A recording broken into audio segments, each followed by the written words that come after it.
One অ্যাপের আরেকটি important feature হচ্ছে এয়ারটাইম টপ আপ।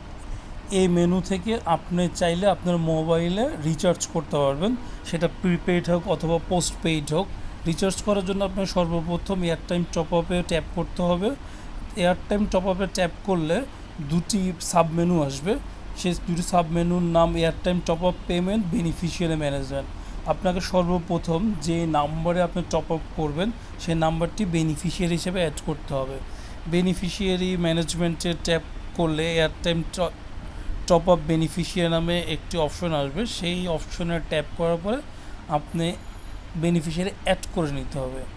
অ্যাডে ট্যাপ করলে আপনি দেখেন আপনার সামনে অপশন আসবে বিলার টাইপ, মোবাইল অপারেটর। আপনি সিমটি যে অপারেটর সেটি এখানে সিলেক্ট করবেন ড্রপ ডাউন থেকে। কানেকশন টাইপ সেটি কি প্রিপেড না পোস্টপেড সেটি সিলেক্ট করবেন। যে নাম্বারে টাকাটি পাঠাবেন সেটার বেনিফিশিয়ারি মনে রাখার জন্য একটি নাম দিবেন আর মোবাইল নাম্বারটি প্রবেশ করাবেন। বেনিফিশিয়ারি অ্যাড হয়ে গেলে আপনি এয়ারটাইম টপ আপ পেমেন্টে গিয়ে পেমেন্ট করতে পারেন। সেক্ষেত্রে সবার প্রথমে আপনি বেনিফিশিয়ারি থেকে বেনিফিশিয়ারি সিলেক্ট করে নেবেন। বেনিফিশিয়ারি সিলেক্ট করে প্রিপেড নাকি পোস্টপেড সেই জায়গাটায় সিলেক্ট করবেন।